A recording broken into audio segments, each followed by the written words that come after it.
Me llamo Esteban. Tengo 69 años y he pasado casi toda mi vida creyendo que la justicia podía sostener el orden del mundo.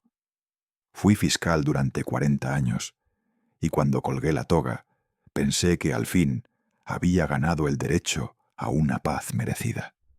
Ahora, cada mañana, me siento en la terraza de mi casa, en San Miguel de Allende, sobre las losas de barro cocido que aún conservan el calor de los días anteriores. Desde allí veo el horizonte árido, los cactus recortados contra el cielo azul y las montañas que parecen dormir bajo la neblina. A las 7 en punto, como siempre, suenan las campanas de la iglesia.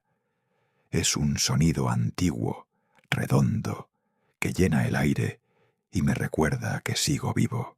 Sirvo mi café en una taza de barro. Lo bebo despacio, disfrutando del silencio entre campanada y campanada. Es un silencio limpio, casi frágil.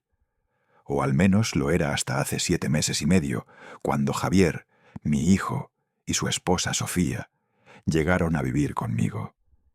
Decían que sería algo temporal, solo mientras Javier se reponía de la pérdida de su contrato en Monterrey. Pero el tiempo, como el polvo, se acomoda en los rincones y nadie se da cuenta de cuánto se ha acumulado hasta que empieza a asfixiar. Desde el primer día noté algo en la forma en que Javier miraba la casa. No era solo gratitud ni cansancio, era evaluación. Caminaba por los pasillos observando cada detalle, como si midiera el espacio, el valor, la resistencia de las paredes. Decía que quería ayudarme a renovar el lugar, reemplazar las baldosas antiguas por mármol, modernizarlo. Cada palabra suya era una semilla que intentaba plantar en terreno ajeno. Yo solo asentía, fingiendo que no escuchaba la verdadera intención detrás de su tono. Las mañanas dejaron de ser silenciosas. Javier se quejaba del sol, del calor seco, del olor a pan tostado que subía desde la cocina, del repicar constante de las campanas. Decía que el sonido le recordaba su fracaso, que el pueblo entero parecía burlarse de él cada vez que los bronces retumbaban en el aire. A veces lo oía murmurar que yo ya no tenía propósito, que solo mataba el tiempo esperando el final. Yo no respondía, solo observaba. Cada vez que levantaba mi taza de café, podía sentir su mirada desde la ventana del comedor. No era una mirada de respeto ni de cariño, era una mirada que pesaba, que medía. Había en sus ojos una mezcla de rencor y cálculo, como si estuviera resolviendo una ecuación que aún no terminaba de cuadrar. Sofía, en cambio, intentaba mantener la armonía. Tiene una sonrisa dulce, aunque últimamente parece hecha de porcelana, frágil, forzada. Cuando las conversaciones se tornaban tensas, cambiaba de tema con la habilidad de quien ha vivido demasiado tiempo, mediando entre dos hombres que no se entienden. Hablaba de las arepas que había aprendido a hacer, del olor a café recién molido, de los perros callejeros que merodeaban por el barrio. Era su manera de mantenernos a flote en una mesa que amenazaba compartirse. Yo sabía que la paz que disfrutábamos era superficial, sostenida por silencios y por una cortesía que empezaba a quebrarse. Y aún así, cada noche, antes de dormir, daba gracias por el techo que nos cobijaba a los tres. Pero lo que Javier no sabía, lo que nadie sabía, era que mi tranquilidad tenía sus condiciones. 3 años atrás, antes de que ellos se mudaran, había modificado mi testamento. En vez de dividir mis bienes en partes iguales entre mis 2 hijos, establecí una cláusula especial. Sofía solo recibiría su parte si demostraba independencia económica, si era capaz de sostenerse sin depender de Javier. No lo hice por crueldad. Lo hice porque la vida me había enseñado que la dependencia destruye el carácter más rápido que la pobreza. Desde entonces he guardado ese secreto como un fiscal guarda su mejor prueba, y por alguna razón he sentido la necesidad de dejar pistas. Una tarde dejé un extracto bancario sobre mi escritorio con los números bien visibles, los ahorros de toda una vida, el valor de la casa, las cuentas limpias. Sabía que Javier lo vería. Lo dejé allí, abierto, como quien deja una trampa cubierta de miel. No pasó mucho tiempo antes de que el cambio en su actitud se hiciera evidente. Empezó a hablar del futuro de la casa como si le perteneciera. Con un piso de mármol, papá, esto parecería una residencia moderna, decía. Solo es cuestión de tiempo. El tiempo del que hablaba sonaba menos a espera y más a herencia. Sofía trataba de suavizar sus palabras. «Podríamos empezar con el jardín, Javier, o con las cortinas», sugería, pero él apenas la escuchaba. A veces me preguntaba en qué momento mi hijo había perdido el rumbo. Quizás fue cuando cambió la ambición sana por la envidia, cuando empezó a medir su valía, no por su trabajo, sino por el tamaño de lo que podía poseer. Aquel viernes, el ambiente se quebró del todo. Javier había ido a una entrevista en la ciudad. Volvió tarde, el rostro endurecido, la corbata suelta, la frustración escrita en cada gesto. Ni siquiera se quitó los zapatos antes de abrir la botella de tequila añejo que guardaba para ocasiones especiales. Bebió sin mirar a nadie, y el aire se llenó del aroma dulce y punzante del alcohol. Nos sentamos a cenar. El plato de carne se enfriaba en su lado del mantel, pero él seguía bebiendo. Sofía, nerviosa, jugaba con su cabello, separando mechones una y otra vez, una costumbre que había tenido desde niña cuando algo la inquietaba. Yo observaba en silencio. La experiencia me ha enseñado que las palabras, cuando el orgullo está herido, solo alimentan el fuego. La conversación, si se le puede llamar así, fue una sucesión de quejas. Javier criticó el pueblo, el calor, la falta de oportunidades. Luego habló del pasado, de cómo sacrificó su juventud trabajando mientras yo disfrutaba de una vida cómoda. Sus palabras eran flechas envenenadas lanzadas sin dirección, pero todas terminaban en mí. Sofía intentó intervenir. «Cariño, no hables así. Papá siempre...» Él la interrumpió con un golpe seco sobre la mesa. «Basta, Sofía. No necesito que me defiendas». El sonido de los cubiertos vibró en el aire. Me levanté despacio, recogí mi servilleta y la dejé sobre el plato. «Terminé de cenar», dije con calma. Mientras me dirigía hacia la puerta, vi de reojo la botella de tequila sobre el aparador, justo detrás de Javier. La dejé allí, a su alcance, sin decir nada. Sabía que la tentación y la ira se harían compañía esa noche. En el pasillo, antes de subir las escaleras, escuché cómo volvía a servirse un trago. El líquido golpeó el cristal, un sonido pequeño pero cargado de presagio. Me encerré en mi estudio. Desde allí, el eco de las campanas de la iglesia volvió a sonar, lejano, como si el pueblo entero estuviera rezando por algo que yo aún no comprendía. Encendí la lámpara y abrí un libro de derecho penal, pero no podía concentrarme. La voz de Javier seguía resonando en mi cabeza, la forma en que pronunciaba la palabra tiempo, como si contara los días que me quedaban. Afuera, el viento movía las cortinas y el aroma del tequila se filtraba por el corredor. Pensé en la ironía de todo aquello. Un hombre que dedicó su vida a buscar justicia, enfrentado ahora al juicio más íntimo de todos, el de su propia familia. Esa noche dormí poco. El aire estaba pesado, cargado de algo que no sabía nombrar. Intuí que la calma que tanto había valorado estaba a punto de romperse. Y lo peor de todo es que, en el fondo, yo mismo había dejado las piezas listas para que eso ocurriera. Aquella noche el aire estaba quieto, pesado, como si las paredes mismas contuvieran la respiración. Me senté en el sillón del salón con un libro de novela negra entre las manos, intentando distraer la mente con historias ajenas. El reloj marcaba casi las 9:30. El tic-tac acompañaba la voz apagada de la televisión que venía del comedor, donde Javier y Sofía aún terminaban de cenar. Al principio solo escuché murmullos, frases cortas, casi rutinarias. Pero poco a poco la conversación se tornó más áspera.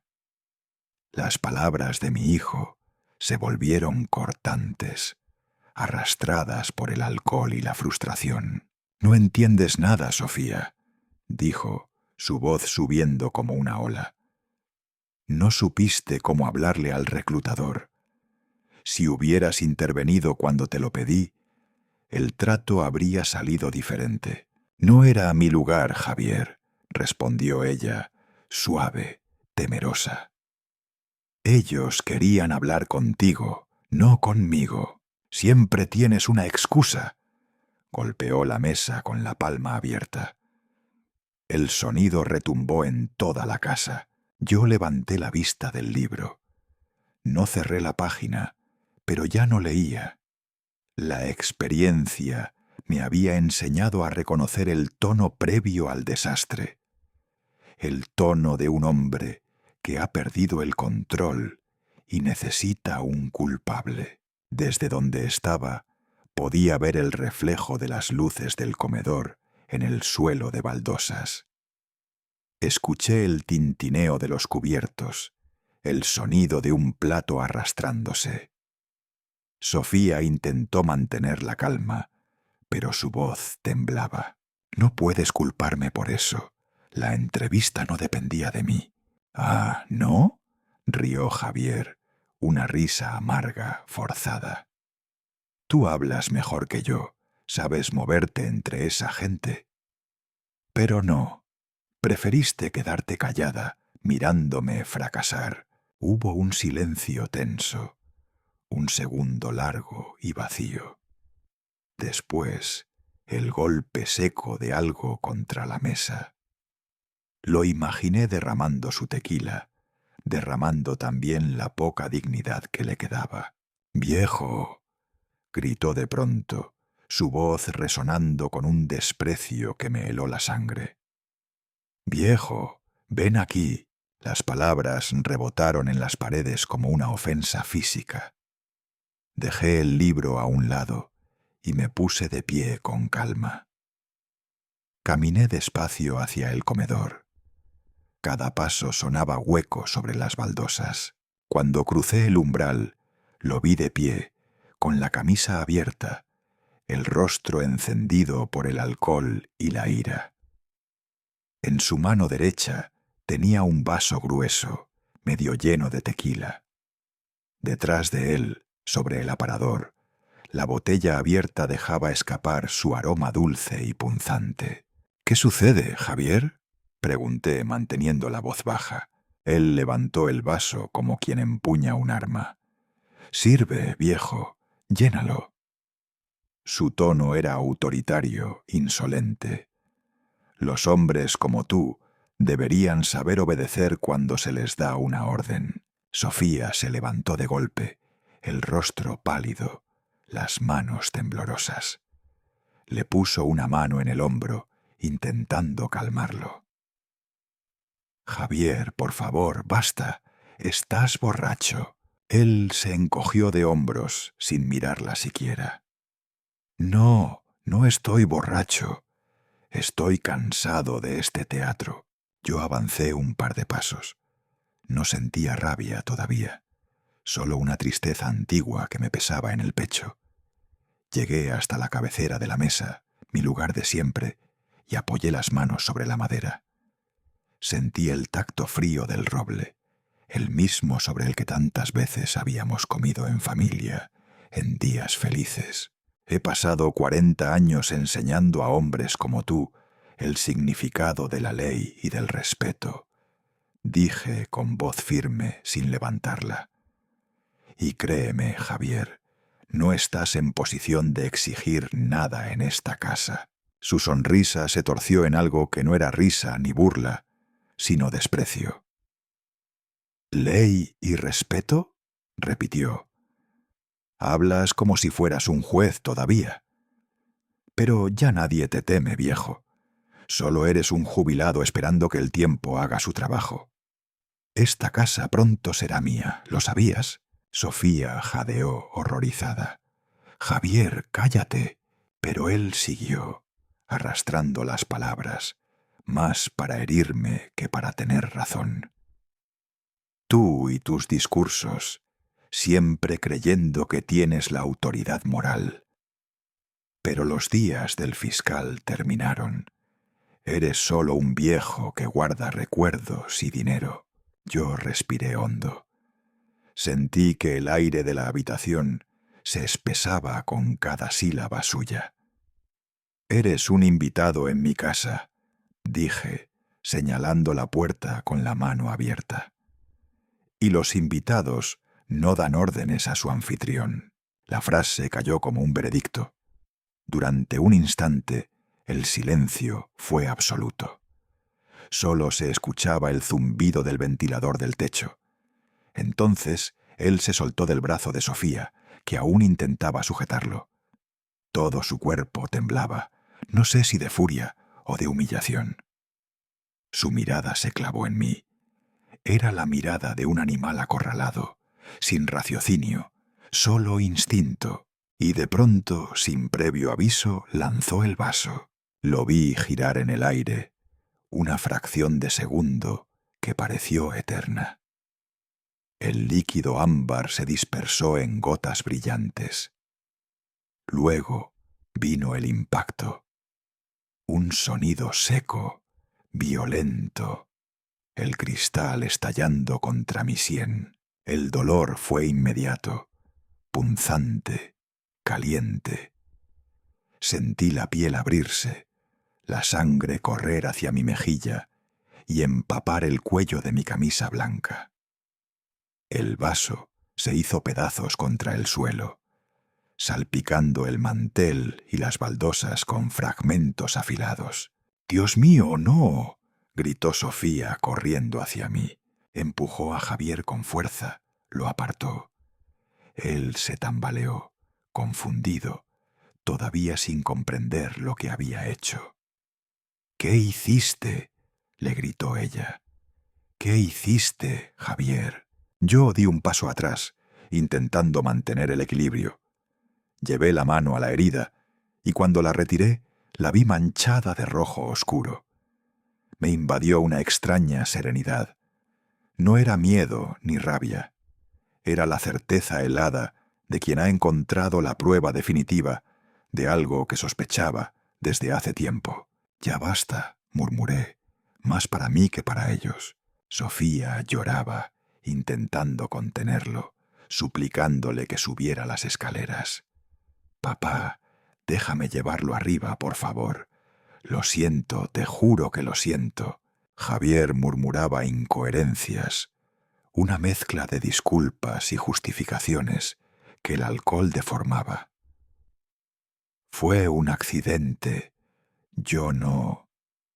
Él me provocó, no respondí.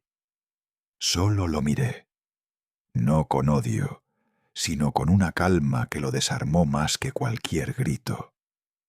La calma de un padre que sabe que algo ha terminado para siempre. Ella lo empujó hacia las escaleras. El sonido de sus pasos torpes resonó por toda la casa. Luego, la puerta del dormitorio se cerró de golpe. Me quedé solo. El silencio volvió, pero ya no era el mismo. Olía a tequila derramado, a sangre fresca, a algo roto que no podía repararse. La lámpara del comedor iluminaba los fragmentos de cristal en el suelo, que brillaban como pequeños trozos de luna. Me incliné un poco para mirarlos mejor. Cada pedazo era un recuerdo de lo que acababa de ocurrir. La línea invisible que separa la discusión del crimen, la palabra de la acción. Sentí un leve mareo. Me apoyé en el respaldo de una silla. El pulso latía en la herida y la sangre seguía su camino lento hacia el cuello. Pero no me moví. Miré alrededor del comedor. El mantel con manchas rojas, la botella abierta, las 2 copas a medio usar. Era un campo de batalla doméstico. Pensé en todas las veces que, como fiscal, había escuchado testigos describir escenas así. Un momento de ira, un vaso, un golpe, una vida que cambia para siempre. Nunca imaginé que un día sería mi voz la que relatara esos hechos. Me limpié la mejilla con el dorso de la mano y respiré hondo. El olor del tequila me resultó insoportablemente dulce. Me recordó a las celebraciones antiguas, a los brindis familiares, a mi esposa cuando aún vivía. Todo eso parecía tan lejano ahora, tan irrepetible. Caminé lentamente hasta la ventana. Afuera, la noche estaba quieta y el campanario marcaba las 10. Las luces del pueblo titilaban a lo lejos, indiferentes a mi herida, a mi vergüenza, a mi cansancio. Pensé en Javier, en el niño que alguna vez corrió por este mismo suelo, con las rodillas raspadas y la sonrisa fácil. ¿En qué momento se había convertido en ese hombre? ¿Cuándo cambió el amor por la envidia, el respeto por la soberbia? Me quedé de pie largo rato, mirando hacia la oscuridad. Sabía que, a partir de ese instante, nada volvería a ser igual. Lo que había sucedido no era un arrebato pasajero, era una frontera. Y yo, un hombre acostumbrado a ver fronteras morales todos los días, entendí sin lugar a dudas que se había cruzado. Finalmente apagué la luz del comedor. La sangre ya se había secado, dejando una línea oscura sobre mi piel. Mientras subía las escaleras hacia mi habitación, sentí que la casa respiraba diferente, más ligera, más vacía. Esa noche, el dolor físico fue lo de menos. Lo que realmente dolía era la certeza de haber perdido algo que no podría recuperar jamás: el respeto de mi propio hijo. Y sin embargo, mientras me acostaba, con la herida palpitando al ritmo de mi corazón, una voz dentro de mí, fría y antigua, murmuró lo que mi mente aún no quería admitir. Había llegado la hora de actuar. El vaso aún estaba roto en el suelo cuando me di cuenta de que no sentía dolor, solo una especie de mareo suave, como si el golpe hubiera detenido el tiempo durante unos segundos. La sangre caía despacio desde mi sien hasta el mantel blanco, dejando una mancha oscura que se extendía con lentitud, como una flor que se abre al revés. El olor era insoportable. Una mezcla agria de tequila, sangre fresca y el limón que Sofía había cortado para la cena. Todo se mezclaba en el aire tibio del comedor. Respirar era como tragar recuerdos amargos. Desde arriba se escuchaban los sollozos de mi nuera, el sonido ahogado de una puerta cerrándose con fuerza, y luego el silencio. Un silencio que no era paz, sino vacío. Un silencio tan pesado que hasta el tic-tac del reloj pareció detenerse. Me quedé de pie unos minutos más, observando el desastre. La botella de tequila aún brillaba a media luz, el líquido ámbar reflejando los destellos del ventilador. Las sillas torcidas, las migas de pan, el plato roto. Todo parecía un cuadro grotesco, congelado en la mitad de un crimen doméstico. No era la primera vez que veía una escena así. Había estado en cientos de lugares similares durante mi carrera como fiscal. Solo que esta vez el agresor tenía mi apellido. Fui hasta la sala y tomé el teléfono. No para pedir auxilio médico, no todavía. Lo encendí, ajusté el enfoque de la cámara y tomé la primera fotografía. Mi herida, con la sangre todavía tibia. Luego una segunda, del mantel manchado. Una tercera, del suelo cubierto de vidrios. Y por último, el vaso destrozado junto a la botella abierta. Cada clic fue como firmar un documento invisible. Sabía lo que hacía. Sabía que todo eso sería necesario. Un fiscal no deja huellas sin registrar, ni siquiera cuando el caso es su propio hijo. No limpié nada, ni una gota. De hecho, apagué la luz del comedor y dejé la habitación tal cual, sellada en su tragedia. Fui al baño, lavé la herida con agua fría y la cubrí con una gasa improvisada. Luego me senté en el sillón del salón, en silencio, hasta que el cansancio y el ruido de mi propio pulso me hicieron cerrar los ojos. Dormí poco. El amanecer llegó sin aviso, con esa claridad dorada que se cuela por las cortinas antes de las 7. Las campanas de San Miguel tocaron como cada mañana, pero esta vez sonaron distintas, más distantes, casi irrespetuosas. Me levanté despacio, tomé una taza de café y volví al comedor. Nada había cambiado. El aire aún olía a alcohol y culpa. Eran las 6:30 cuando marqué el número de la comisaría municipal. La voz del operador sonó somnolienta. «Policía de San Miguel, ¿cuál es su emergencia?». Respondí sin titubear. «Quiero reportar una agresión. El agresor sigue en la casa». No di más detalles. No mencioné que era mi hijo. No hacía falta. 30 minutos después, el sonido de una patrulla rompió la calma del vecindario.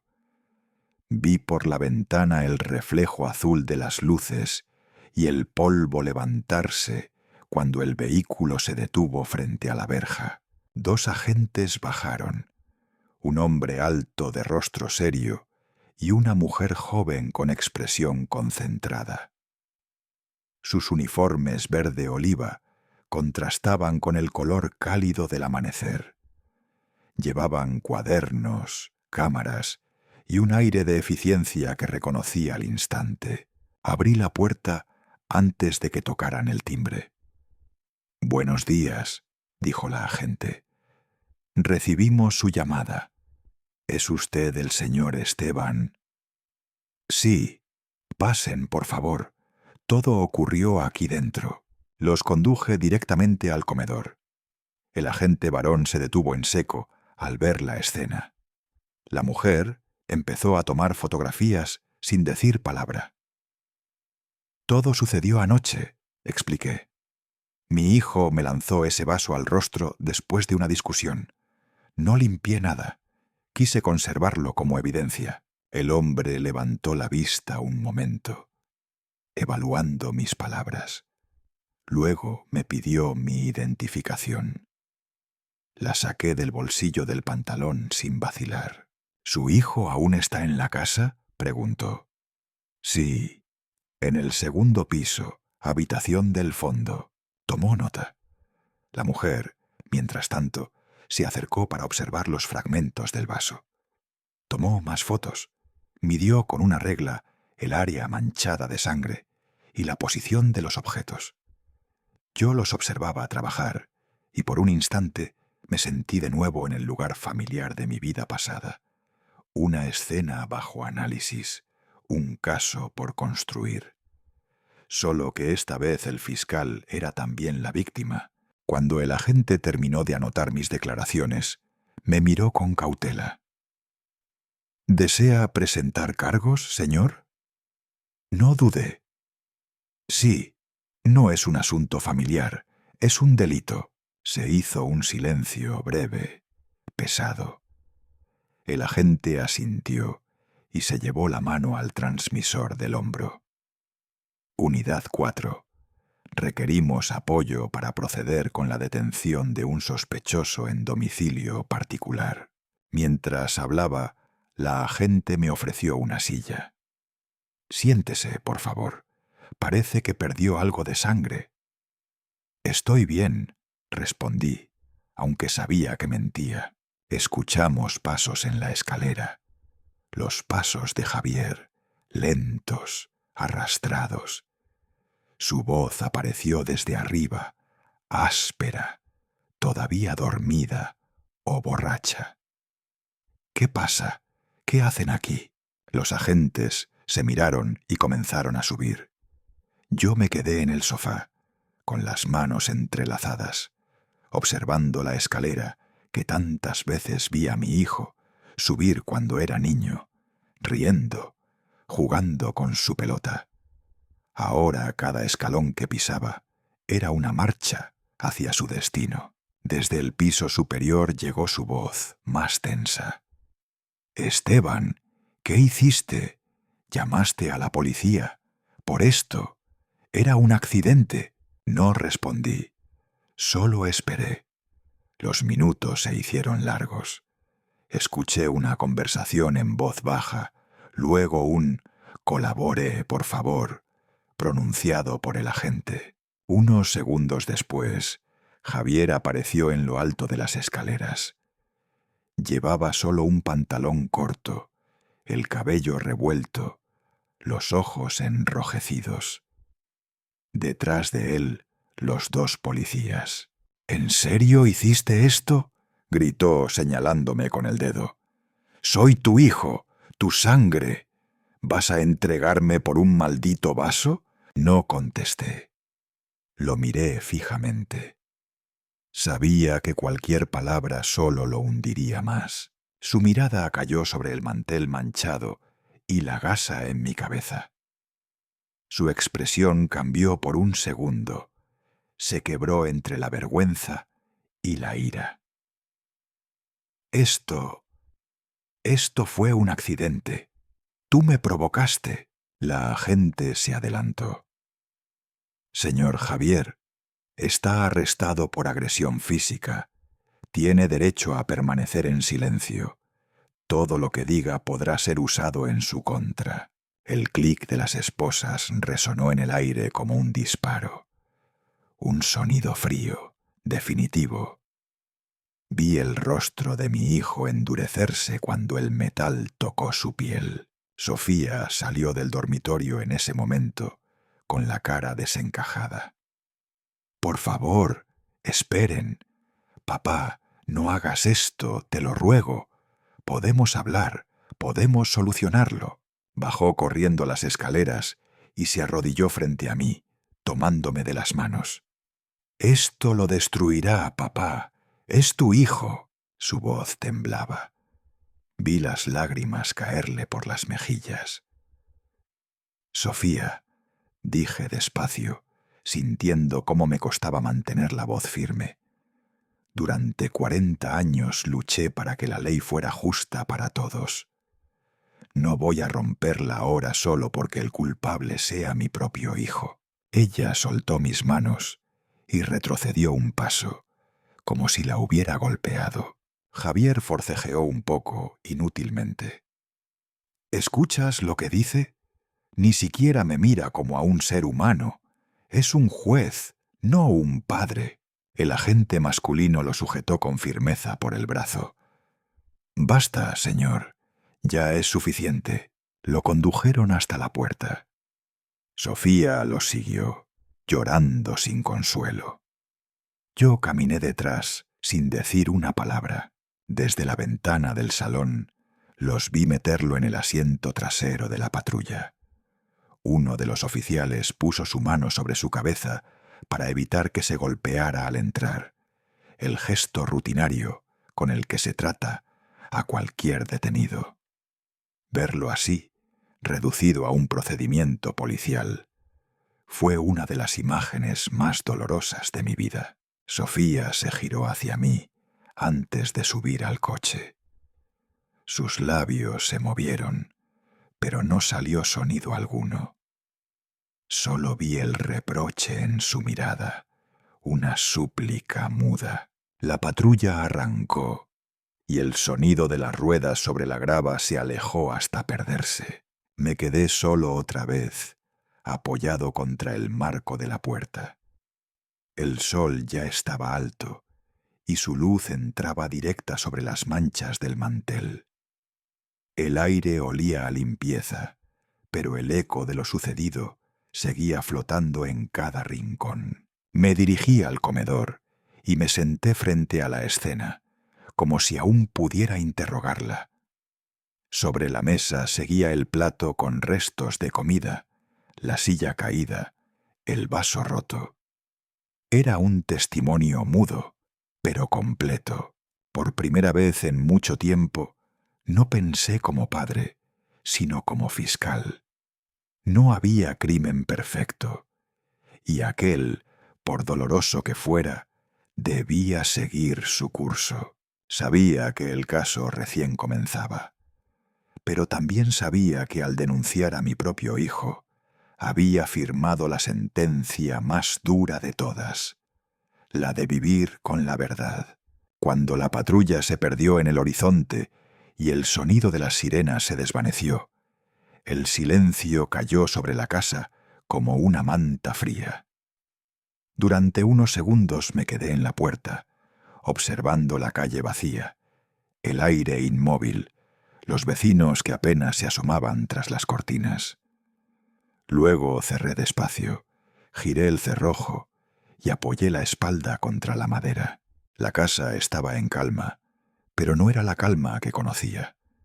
Era una calma hueca, hecha de ausencia. Sentí que algo, una presión invisible, un peso que llevaba meses acumulándose, había desaparecido por fin. Pero en su lugar quedó un vacío difícil de soportar. Fui al comedor. Los vidrios rotos seguían allí, brillando como pequeños fragmentos de luna bajo la luz matutina. Tomé una escoba, pero luego la dejé. En lugar de barrerlos, los recogí uno por uno con las manos, con cuidado, como si cada trozo fuera una reliquia.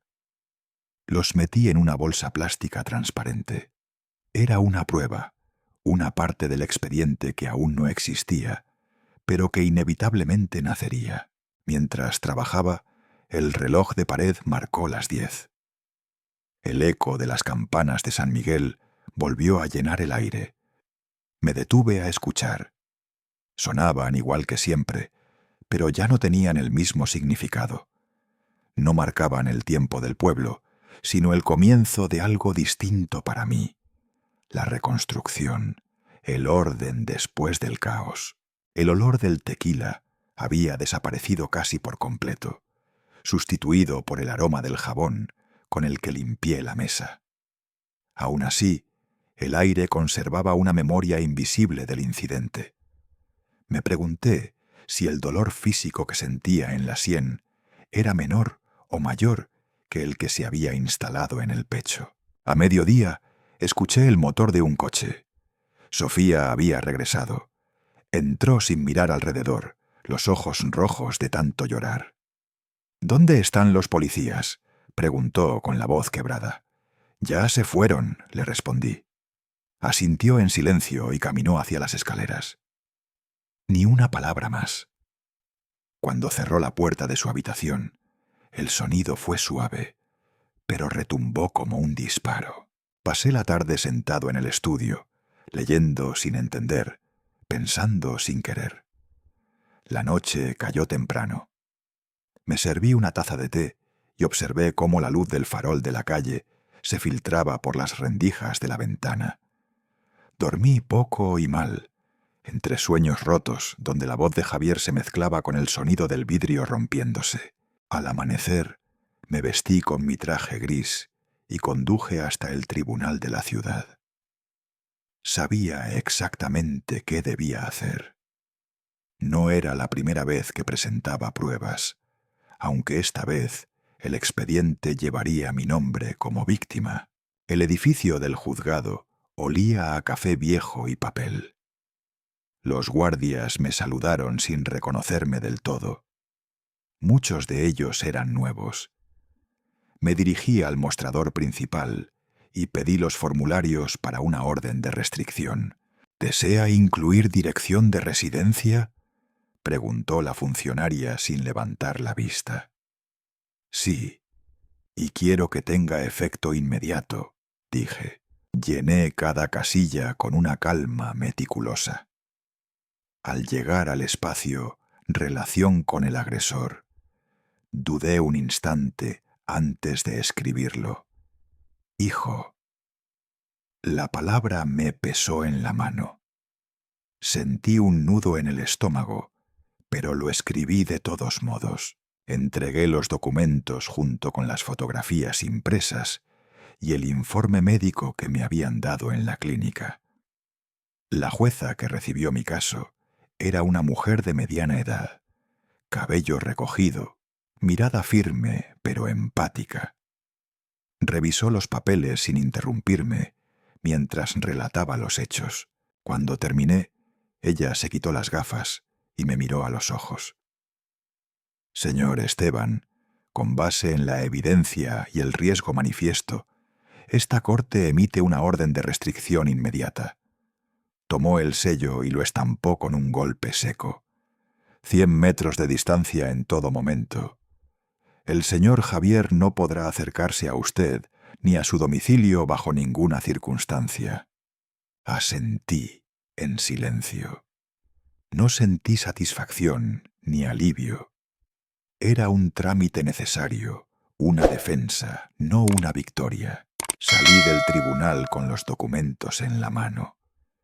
El sol del mediodía era implacable y el calor me hizo sudar bajo la chaqueta. Caminé hasta el coche despacio, guardando cada papel con cuidado, como si fueran un escudo invisible. Sabía que esa orden llegaría pronto a Javier. Y sabía también que él no la entendería como un acto de justicia, sino como una traición.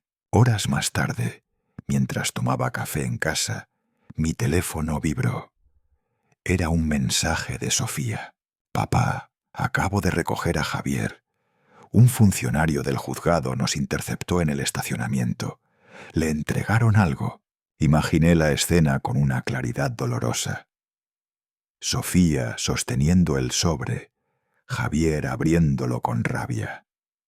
El rostro de mi hijo tensándose al leer las palabras «orden de restricción». Ella escribió otra línea. «Está furioso. Dijo que esta es su casa, que nadie puede echarlo». No respondí. Cerré el teléfono y me quedé mirando la ventana. Afuera, los cactus del jardín se mecían con el viento. Cada espina parecía brillar bajo el sol, firme, inquebrantable. Pensé en lo que significaba protegerse. A veces no era levantar un muro, sino aprender a no volver a abrir la puerta. Al atardecer llegó otro mensaje. «Hemos encontrado un pequeño apartamento. Cuando podamos, pasaremos a recoger sus cosas». Le contesté. «El jueves entre las 2 y las 4. Yo no estaré en casa. Solo tomen lo que sea suyo. Cambiaré las cerraduras el viernes». No hubo respuesta. Cuando llegó el jueves, me levanté temprano. Ordené algunos papeles en el escritorio y salí de casa antes de las 2. No quería presenciar nada. Conduje hasta un café en el centro, un Starbucks moderno, lleno de turistas. Pedí un americano doble y me senté junto a la ventana. Durante 2 horas observé la calle, los rostros que pasaban, el ritmo apacible de la ciudad. Imaginé a Sofía y Javier entrando en mi casa, recorriendo las habitaciones, eligiendo qué llevarse. Intenté no pensar en qué objetos tocarían, en qué memorias removerían. A las 4:15 mi teléfono sonó. Un solo mensaje. «Listo. Nada más». Esperé unos minutos antes de regresar.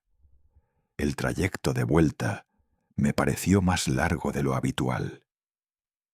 Cuando estacioné frente a la casa, el sol empezaba a bajar y el aire olía a tierra caliente. Abrí la puerta con cuidado.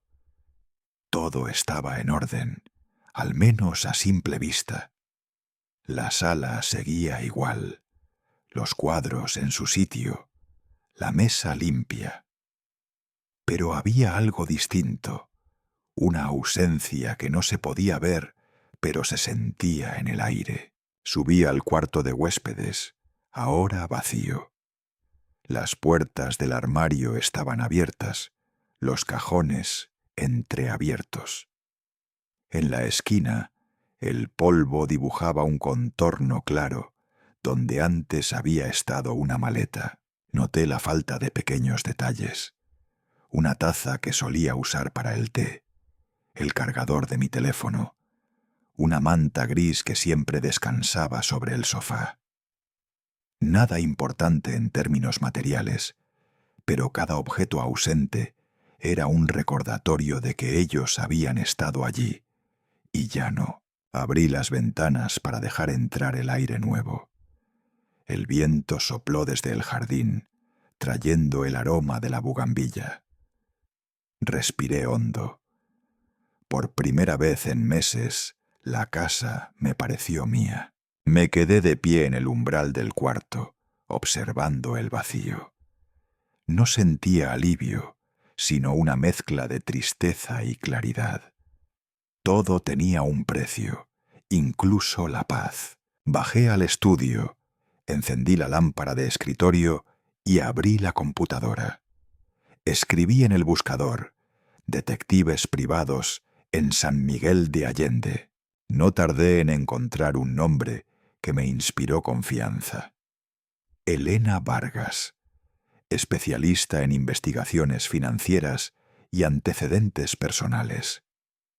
Su oficina estaba a 3 calles del juzgado. Le envié un correo breve, directo.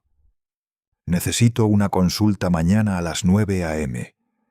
Asunto: investigación familiar. Esteban. Al pulsar enviar, me quedé mirando la pantalla unos segundos. No sabía exactamente qué esperaba encontrar, pero intuía que lo que había pasado era solo la superficie. Detrás de la violencia de Javier podía haber algo más.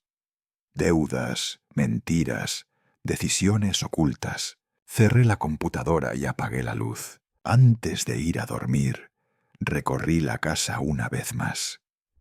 Toqué las paredes, los muebles, los libros. Cada cosa parecía tener una voz, un recuerdo. La soledad no era enemiga esa noche, era testigo. Me acosté en silencio.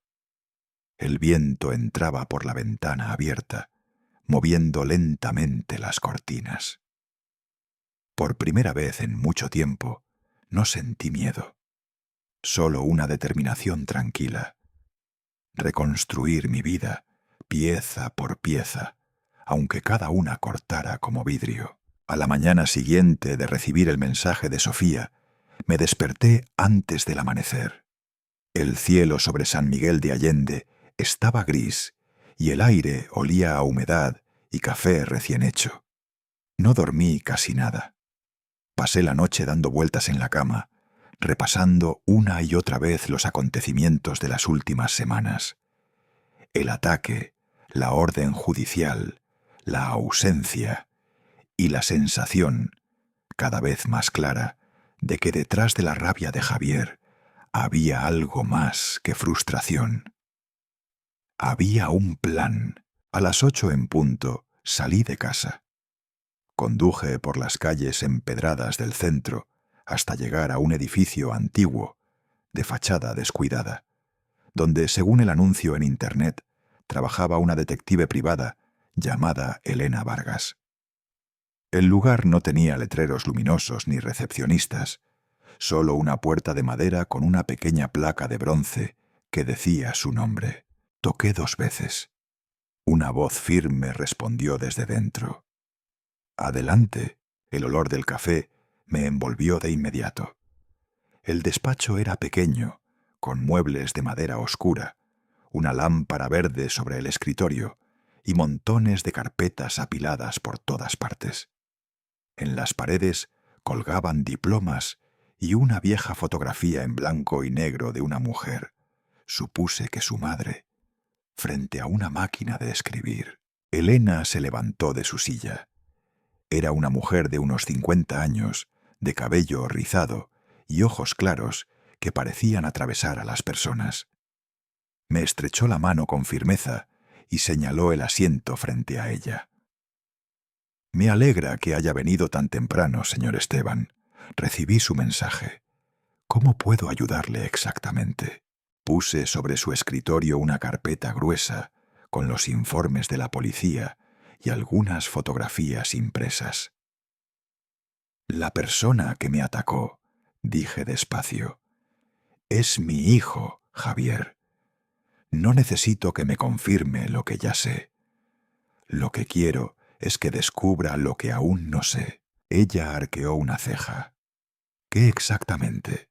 «Todo», respondí sin vacilar. «Sus finanzas, sus movimientos, sus deudas, su vida laboral, sus relaciones. Quiero entender en qué punto se convirtió en alguien capaz de alzar la mano contra su propio padre». Elena tomó la carpeta, hojeó las primeras páginas y luego me miró con cautela. «Esto no parece un asunto policial, sino personal. No se equivoque», le dije. «Es justicia. Y la justicia, cuando no llega desde fuera, uno mismo debe provocarla». Ella me sostuvo la mirada un segundo más y luego asintió. «De acuerdo. Pero necesito saber qué tan profundo quiere que llegue». «Hasta el fondo. Todo», le respondí con la voz más firme que pude. Elena tomó nota en su libreta. Luego se sirvió una taza de café y me ofreció otra.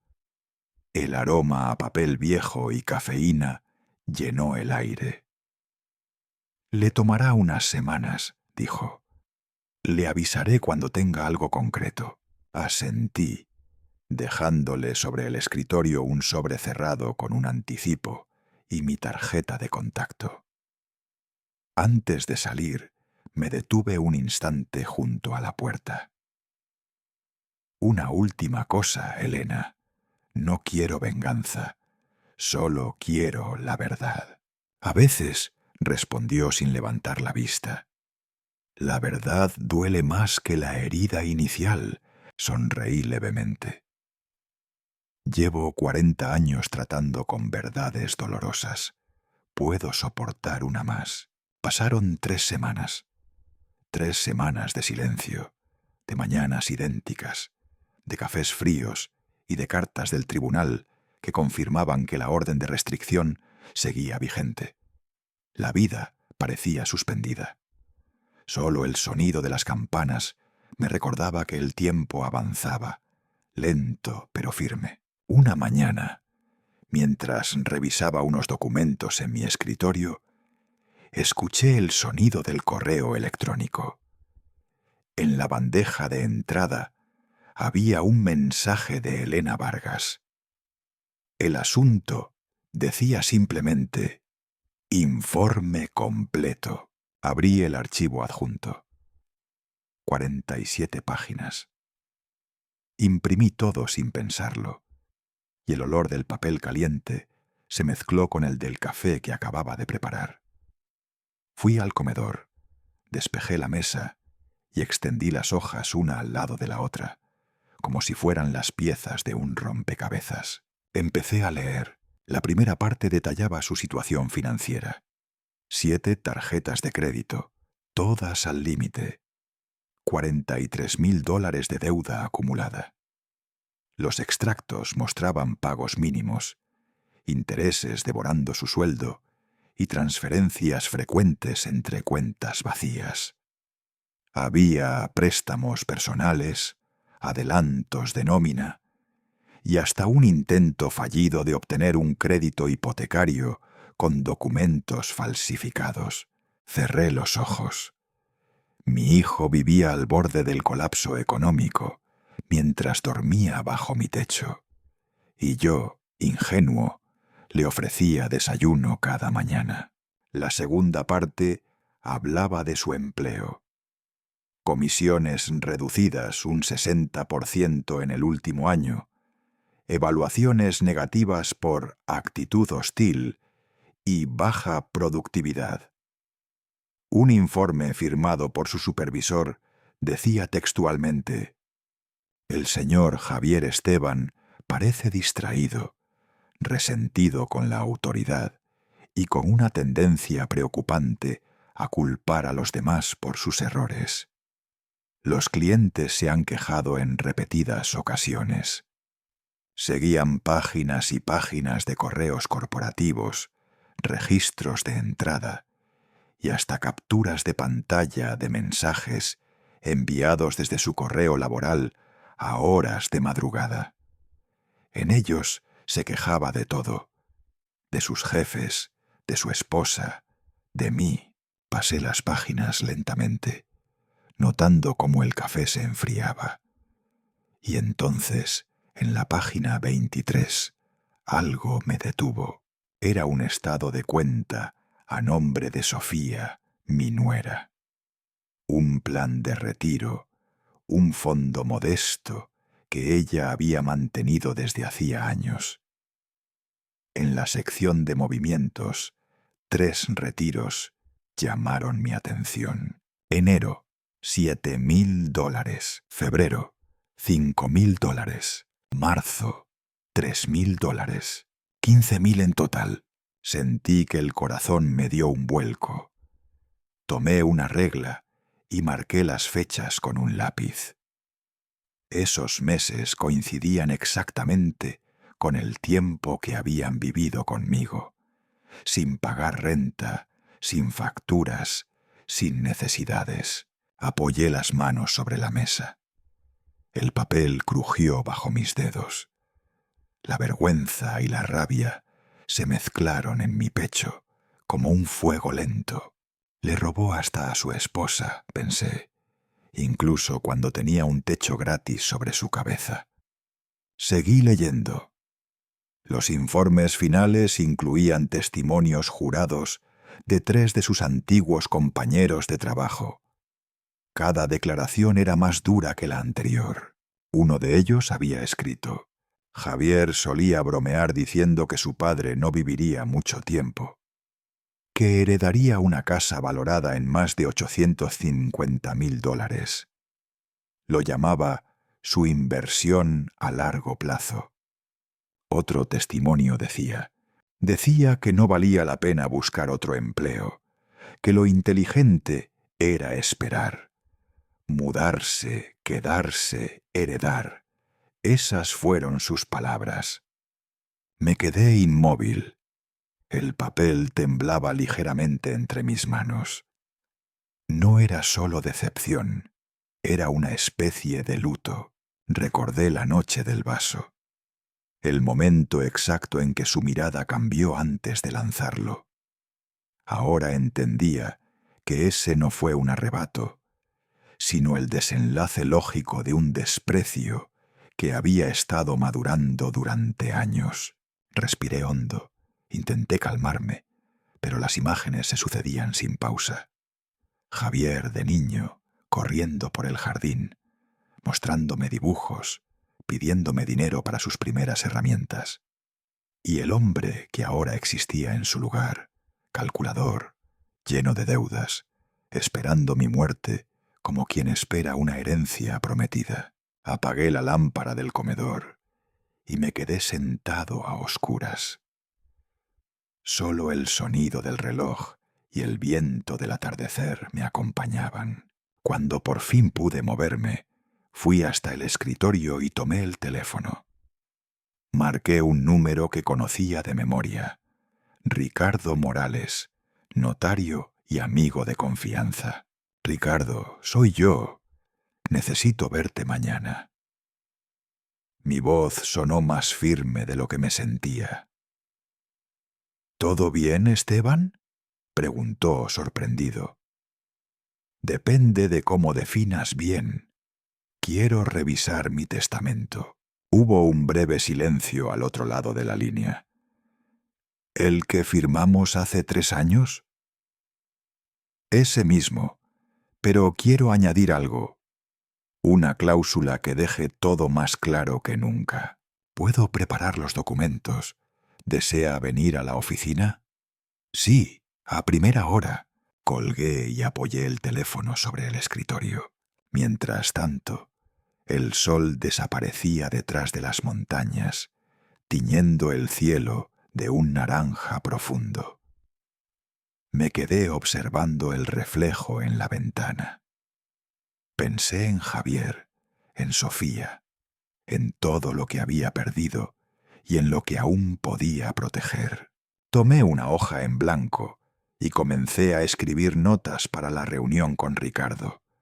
Condiciones, porcentajes, advertencias. No era venganza, era orden. Justicia dentro del hogar, aunque el precio fuera la soledad. Al terminar, guardé los papeles en una carpeta azul. Me serví el último sorbo de café, ya frío, y lo bebí despacio. El sabor amargo me resultó apropiado. Esa noche, antes de dormir, caminé hasta la terraza. El aire era fresco y las luces del pueblo titilaban a lo lejos. Sentí una calma extraña. La verdad, por dura que fuera, siempre trae consigo una especie de alivio. Había descubierto el motivo oculto detrás de la violencia de mi hijo, la codicia. Y con ese descubrimiento llegó también la decisión más firme de mi vida. No dejaría que el apellido Esteban terminara manchado por la miseria moral de un heredero impaciente. La justicia, al fin y al cabo, también puede escribirse con tinta familiar. Aquel día me desperté antes de que saliera el sol. El cielo sobre Maricopa tenía el tono gris de las mañanas en que algo importante está por suceder. Planché mi traje azul marino con una precisión casi ritual. Limpié mis zapatos hasta ver el reflejo de la lámpara en el cuero. Y revisé 3 veces los documentos que llevaba en la carpeta negra. No necesitaba hacerlo. Conocía cada palabra, cada sello, cada firma. Pero era mi manera de controlar lo que aún podía controlar. El trayecto hasta el tribunal fue silencioso. La radio apagada, las manos firmes sobre el volante, el pulso contenido. A cada semáforo me descubrí mirando mi propio reflejo en el retrovisor. Un hombre de casi 70 años, con el rostro surcado por líneas que no estaban allí hace un año. Un fiscal jubilado que ahora se sentaba del otro lado del estrado, como víctima. Al llegar, el guardia me reconoció. «Buenos días, señor Esteban». Sala 3. Su tono era respetuoso, pero evitó mirarme demasiado tiempo, como si la compasión fuera una forma de lástima. Entré en la sala. Las luces frías, las paredes beige, el eco de pasos sobre el mármol. Me senté en la tercera fila, en el centro, desde donde podía observar sin ser parte del espectáculo. Un banco duro, liso, lo bastante incómodo para mantener la mente alerta. 5 minutos después, las puertas se abrieron. Javier entró. Iba acompañado de su abogado defensor y de Sofía. Llevaba un traje gris mal ajustado, la corbata torcida y el cuello de la camisa arrugado. Sus ojos me buscaron enseguida, y cuando me encontraron, vi cómo se le tensaba la mandíbula. El rojo le subió por el cuello hasta las mejillas. No era vergüenza, era ira contenida. Sofía, a su lado, colocó una mano sobre su brazo, intentando calmarlo. Murmuró algo que no pude escuchar, pero su rostro, cansado y tenso, me dijo todo. El peso de esas semanas había empezado a romperla también. El murmullo en la sala se apagó cuando entró la jueza. Era una mujer de mediana edad, de voz firme y modales precisos. El secretario leyó el encabezado del caso. Estado de Arizona contra Javier Esteban Patterson. Las palabras resonaron en el aire como un disparo. El fiscal del estado se levantó, un hombre joven y seguro, con el tono sereno de quien tiene la ventaja. Su señoría, la fiscalía ha alcanzado un acuerdo con la defensa. El acusado se declara culpable de agresión simple, acepta una sentencia suspendida de 18 meses, una multa de $2.500 y la obligación de asistir a clases de control de ira. La jueza asintió lentamente y miró a Javier. ¿Entiende los términos de este acuerdo, señor Patterson? Él respondió con voz ronca. Sí. ¿Y los acepta libremente, sin coacción ni presión externa? Un silencio corto. Luego, con un gesto de impaciencia, dijo: Sí, los acepto. La jueza le entregó el documento para firmar. Javier tomó la pluma con brusquedad y estampó su firma con tanta fuerza que el papel casi se rasgó. Sofía lo observó, inmóvil, las manos entrelazadas sobre el regazo. Por un instante, todo pareció terminar allí. La jueza empezó a redactar la resolución final, pero el silencio se quebró con un ruido seco, el golpe del banco cuando Javier se puso de pie. Su señoría, dijo con una sonrisa forzada, solo quiero decir algo antes de que acabe esta farsa. El abogado defensor intentó bajarlo de nuevo al asiento. Javier, siéntate, no digas nada, susurró, tirando de su manga. Pero Javier lo apartó de un manotazo. Su voz retumbó en la sala. Esto es ridículo. Todo esto es una exageración. Fue un accidente, nada más. La jueza alzó la mirada imperturbable. Señor Patterson, le recuerdo que ya ha declarado y firmado su acuerdo. Él ignoró la advertencia. Él está ahí sentado, señaló hacia mí, el dedo tembloroso, como si fuera un maldito espectáculo. Él arruinó mi vida. Los murmullos del público aumentaron. El fiscal pidió orden y la jueza golpeó el mazo con fuerza. Orden en la sala, pero Javier no se detuvo. Durante años me humilló. Me trató como un niño inútil y ahora pretende ser la víctima. Este juicio es una broma. Sus palabras se quebraron en un grito que rebotó contra las paredes del tribunal. El guardia de seguridad dio un paso adelante. Sofía se levantó, con lágrimas contenidas, intentando sujetarlo por los hombros. Javier, por favor, basta. Por un momento pensé que iba a empujarla, pero se detuvo, respirando con dificultad, los ojos nublados de furia. La jueza volvió a golpear el mazo. Señor Patterson, Siéntese inmediatamente, o consideraré esto una violación de su acuerdo de culpabilidad. El abogado defensor le susurró con desesperación. «No digas nada más, por Dios». Javier vaciló. Me miró una vez más, y en su mirada había algo que ya no era solo rabia, sino una mezcla enfermiza de derrota y odio. «Él se va a arrepentir», dijo entre dientes, apuntándome con el dedo. «Oye bien, viejo, esto es culpa tuya». El eco de su voz resonó en las paredes, incluso después de que los guardias se acercaran. La jueza golpeó 2 veces más con el mazo. «Señor Patterson, basta». El silencio que siguió fue absoluto.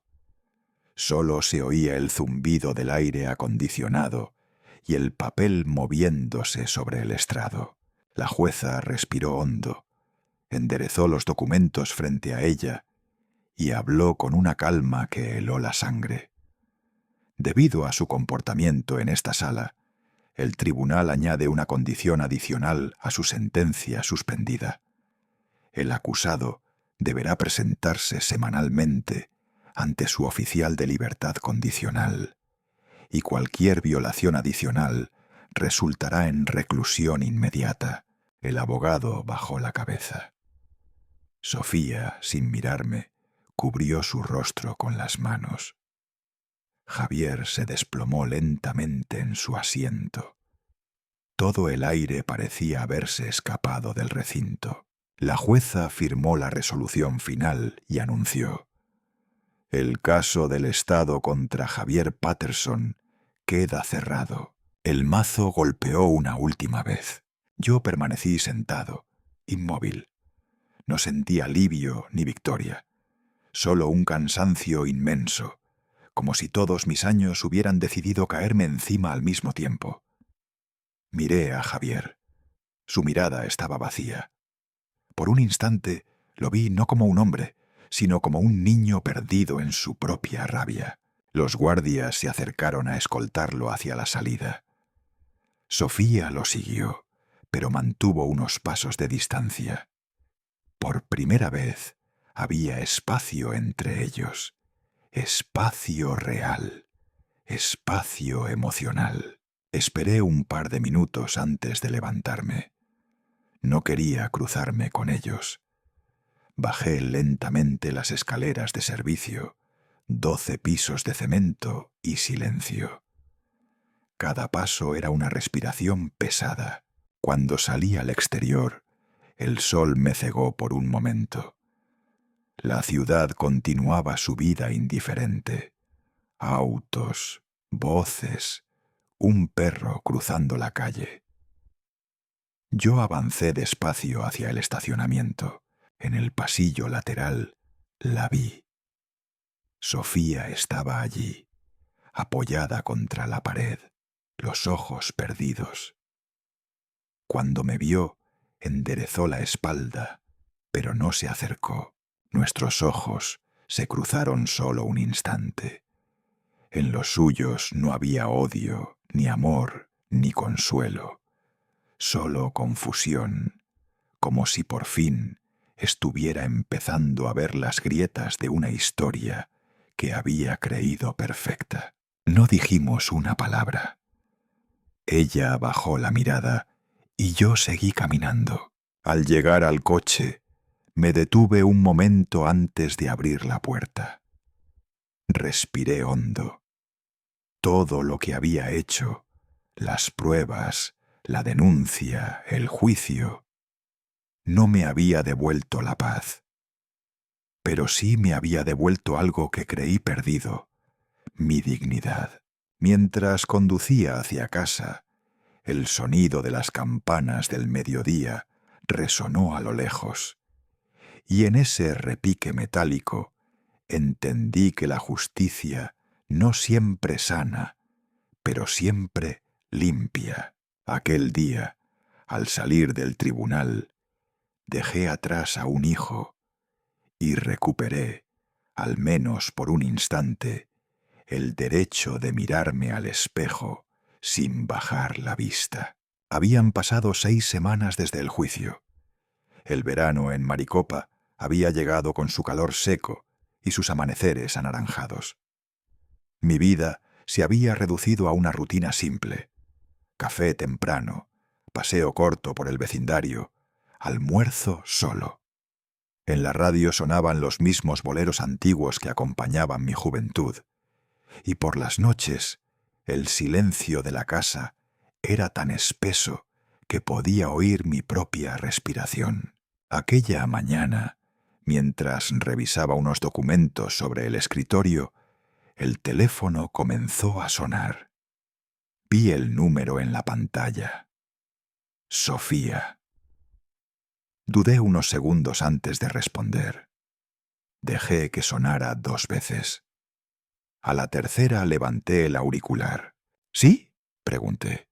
Su voz llegó temblorosa, quebrada, como si cada palabra le costara esfuerzo. Papá, soy yo. No dije nada, solo escuché. Al otro lado se oían los ruidos típicos de la calle, el claxon de los autos, las voces entrecortadas de la gente y una música latina que salía de algún local cercano. Imaginé que estaba afuera de un café, buscando algo de privacidad en medio del caos. «Todo está siendo muy difícil», dijo al fin. «Javier perdió su trabajo la semana pasada». Se le quebró la voz. Las referencias que dieron en la empresa fueron terribles. Nadie quiere contratarlo. Una pausa. El ruido de un autobús pasando. Luego, un sollozo ahogado.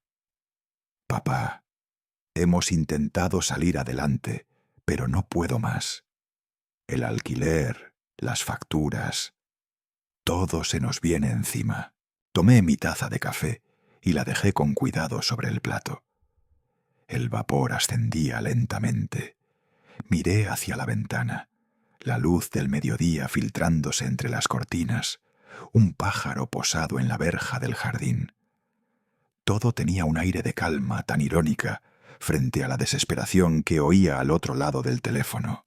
«¿Qué necesitas, Sofía?», pregunté, con una voz tan controlada que me sorprendió. «Solo algo de ayuda», dijo. «No mucho, lo justo para pasar un mes, hasta que Javier encuentre otro empleo». El nombre de él sonó como una piedra que caía en un pozo. Cerré los ojos. Había esperado esa llamada. No porque deseara verla en apuros, sino porque la lógica de la vida siempre cobra las deudas que los hombres creen poder esquivar. «Te ayudaré», dije despacio, cada palabra separada, medida. Pero con una condición. Hubo un silencio breve, cargado de expectación.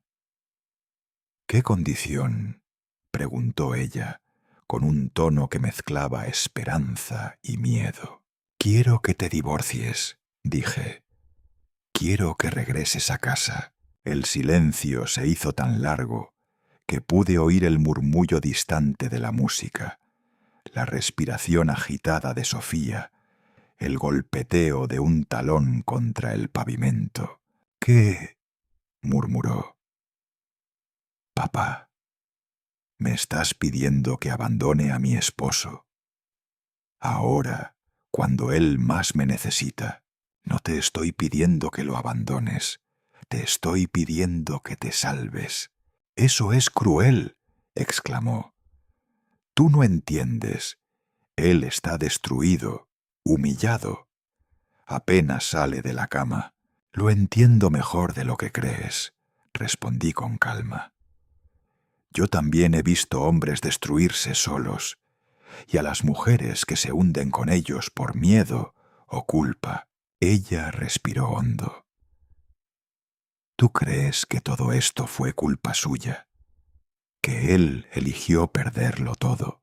Eligió su camino el día que levantó la mano contra mí», contesté. «Todo lo que vino después fue consecuencia, no castigo. Escuché un pequeño sollozo. Luego, su voz cambió de tono. Se volvió más baja, más tensa. «Papá», susurró, «tú sabías». «¿Qué cosa?» «Sabías que él no iba a poder salir de esto. Sabías que con la orden judicial, con la condena, lo dejarían sin trabajo, que lo aislarían, que terminaría dependiendo de mí».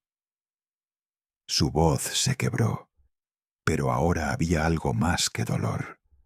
Había sospecha. Guardé silencio. «Tú planeaste esto», continuó. «Desde el principio, desde el día en que cambiaste el testamento». Su respiración se aceleró. «No fue solo justicia, ¿verdad? Fue cálculo». Me quedé mirando la ventana. La luz había cambiado. El sol ahora proyectaba sombras nítidas sobre el suelo. «Planeé protegerte», le dije finalmente. «Nada más». «¿Protegerme? ¿De quién, papá? ¿De mi propio marido o de ti?» Esa pregunta me atravesó. No tenía respuesta sencilla. Tal vez, en algún nivel, era cierto. Había manipulado los hechos. Había previsto reacciones. Había confiado demasiado en mi capacidad para controlar las consecuencias. Pero todo había empezado con un acto de violencia, no con una intención de venganza. «No confundas previsión con malicia», dije suavemente. Lo que pasó, pasó porque él eligió el camino de la ira. Yo solo puse límites. ¿Y tus límites ahora incluyen destruir nuestro matrimonio? Su voz temblaba entre lágrimas y furia. «¿Esa es tu idea de justicia?». Me quedé callado. Sabía que cada palabra que dijera ahora sería usada contra mí, no por un juez, sino por el tiempo, ese tribunal silencioso que nunca olvida. «Sofía», dije al fin con un tono más bajo, «si alguna vez quisieras volver, mi casa siempre será tuya. Pero no esperes que ayude a un hombre que me desea muerto». «Entonces no ayudes a ninguno de los dos», replicó ella, y pude escuchar cómo su voz se rompía por dentro. «Ayudaré a mi hija», respondí, «no a él». El silencio volvió, más denso que antes. Luego un clic seco. La llamada terminó. Me quedé con el teléfono en la mano, escuchando el eco de la desconexión. Era un sonido minúsculo, pero dentro de mí resonó como un portazo. Tomé mi taza de café.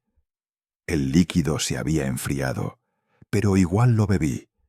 El sabor era amargo, fuerte, casi metálico. El sabor de las cosas que uno no puede cambiar. Me quedé mirando por la ventana. El pájaro del jardín ya no estaba. Solo el sol cayendo sobre los cactus y el sonido lejano de un motor viejo cruzando la calle. Pensé en Sofía, en el temblor de su voz, en la forma en que las palabras «tú sabías» habían salido de su boca como una acusación final. Y supe, con una claridad dolorosa, que ya no podía recuperar su confianza. No me arrepentía de haber buscado justicia, pero comprendí algo que en mis años de fiscal nunca quise aceptar. La justicia personal siempre cobra un precio emocional más alto que el crimen mismo. Los días siguientes transcurrieron lentos, repetitivos. Cada mañana el mismo café, el mismo silencio. A veces miraba el teléfono esperando que sonara de nuevo, aunque sabía que no lo haría. Un jueves al mediodía recibí una carta certificada del banco. Era un aviso formal de cierre de la cuenta conjunta que Javier y Sofía habían abierto cuando se casaron. Ella había firmado los documentos sola. Ninguna palabra acompañaba la notificación, pero entendí su mensaje. Estaba empezando a elegir por sí misma. Guardé la carta en un cajón y salí al patio. El aire olía a tierra caliente. Me senté bajo la sombra del viejo naranjo, el mismo que Javier y yo habíamos plantado cuando él tenía 10 años. Por primera vez en mucho tiempo, sentí el peso exacto del silencio. No era soledad, era la suma de todo lo que se había perdido y de todo lo que aún quedaba por aceptar. El fracaso, entendí entonces, no siempre llega con ruido. A veces se instala despacio, con la forma de un teléfono que ya no suena, de una taza de café que se enfría, o de una hija que ya no dice papá del mismo modo. Esa tarde, cuando el sol empezó a caer, cerré los ojos y pensé en una frase que había dicho 1000 veces en los tribunales, pero que sólo entonces comprendí en carne propia. No hay victoria absoluta en la justicia, solo equilibrio entre dos pérdidas. Y allí, en mi patio, con el aire tibio del desierto acariciando mi rostro, supe que la mía, mi pérdida, era definitiva. Yo no estuve allí el día que despidieron a Javier. No vi la escena, ni escuché las palabras exactas que se cruzaron. Pero semanas después, Sofía me lo contó todo, con esa voz quebrada de quien ha visto cómo se desmorona algo en lo que creyó durante años. Y mientras hablaba, pude imaginarlo con tanta claridad que sentí que estaba en esa oficina junto a él. Era martes, 10 de la mañana. Javier había recibido un correo de Recursos Humanos citándolo a una reunión de seguimiento. Nada fuera de lo común. Se puso su única camisa blanca limpia, la misma que usaba para las entrevistas, y salió convencido de que podría negociar algún tipo de traslado, o quizás una nueva oportunidad dentro de la empresa.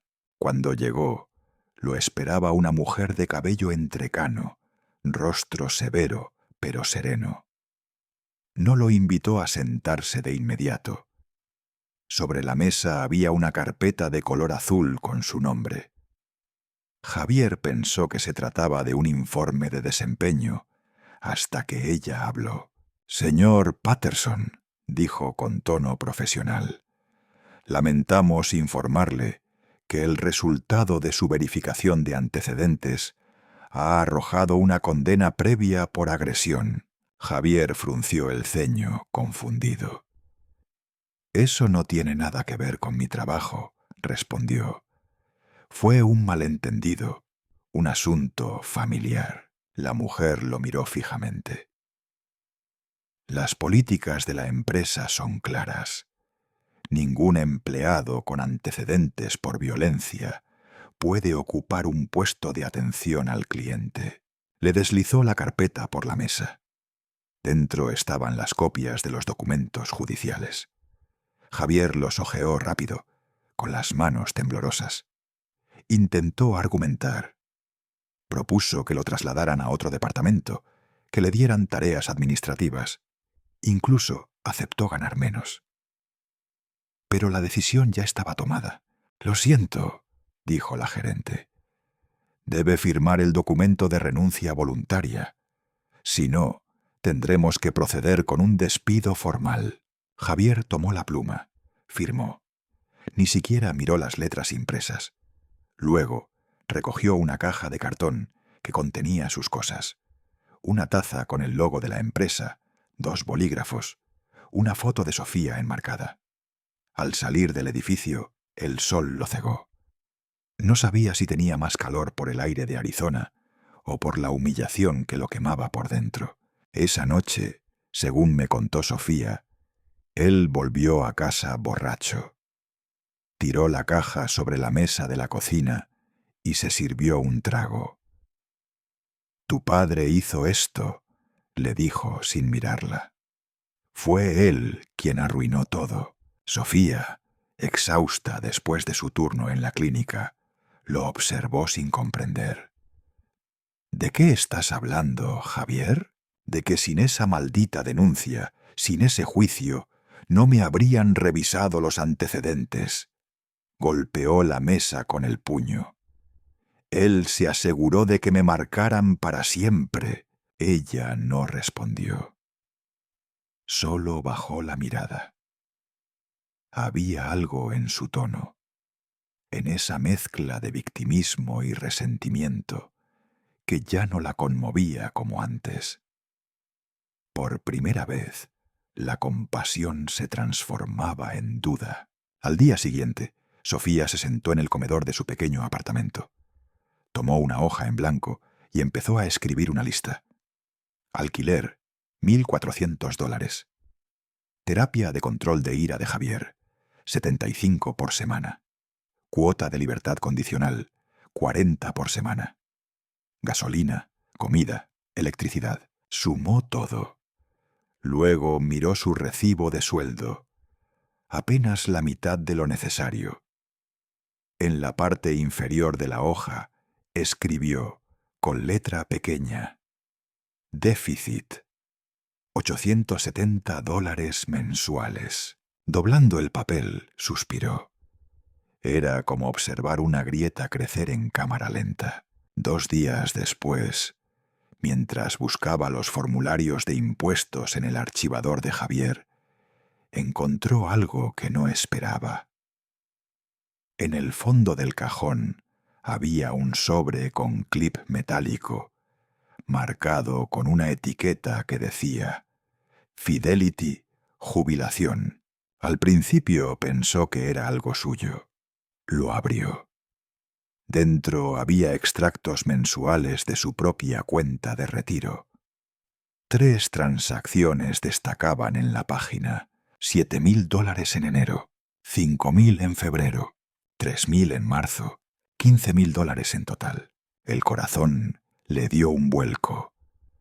Las manos le temblaron tanto que uno de los papeles cayó al suelo. Lo recogió lentamente, volviendo a leer los números una y otra vez, como si pudiera alterar la realidad con solo negarla. Esa noche, cuando Javier volvió a casa, ella lo esperaba sentada en el sofá. Los documentos estaban extendidos sobre la mesa. «¿Qué es esto?», preguntó, su voz baja pero cortante. Javier la miró desconcertado. «¿Qué cosa?». Ella tomó una de las hojas y se la lanzó encima. «Son mis ahorros, mi fondo de retiro. Quiero que me digas a dónde fue este dinero». Javier se quedó mudo unos segundos. Luego bufó. «No lo entiendes, Sofía. Ese dinero era de los dos. Somos una pareja, ¿o no?». «No, Javier», replicó ella. «Ese dinero era mío. Mi nombre está en cada documento. Tú no tenías derecho». Él se levantó, alzando la voz. «Tu padre nos dejó sin nada. ¿Qué querías que hiciera? ¿Dejar que nos echaran a la calle?». «Tomaste ese dinero», dijo ella interrumpiéndolo, «cuando vivíamos gratis, bajo su techo, sin pagar renta, sin facturas, sin deudas. Lo hiciste mientras él nos daba de comer». Su voz ya no temblaba, estaba helada. Javier intentó acercarse, pero ella retrocedió. El silencio entre ambos era más violento que cualquier grito. «Él te envenenó contra mí», dijo Javier al fin, casi en un susurro. «Todo esto fue parte de su plan. Siempre quiso destruirnos». Sofía no respondió. Se volvió hacia el escritorio y encendió la computadora. Ingresó a la cuenta bancaria conjunta. Lo que vio la dejó sin aliento. 7 tarjetas de crédito, todas al límite. Más de $43.000 de deuda. La pantalla parecía burlarse de ella. Cada número era una puñalada. Se recostó en la silla, con la mirada perdida. En ese momento, recordó mi voz durante nuestra última conversación. Mis palabras exactas. Te ayudaré. Si te divorcias y vuelves a casa. Y de pronto lo entendió. No era control ni manipulación. Era advertencia. Yo sabía lo que ella aún ignoraba. Sabía que Javier no solo estaba perdido, sino dispuesto a arrastrarla con él. Dios mío, susurró. Papá lo sabía todo. Javier la observó desde el otro extremo de la habitación, sin entender el cambio en su expresión. ¿Qué estás diciendo? Ella lo miró, y por primera vez en años no sintió miedo. Estoy diciendo que ya no te creo. Se levantó del asiento, tomó su bolso y fue al baño. Se miró en el espejo. Sus ojos estaban hinchados, su rostro cansado, pero en su reflejo había una determinación nueva, silenciosa. Esa noche durmió en el sofá, envuelta en una manta vieja. Javier roncaba en la habitación, ajeno a la tormenta que había comenzado. Al amanecer, Sofía se levantó. La primera luz del día entraba por las persianas rotas.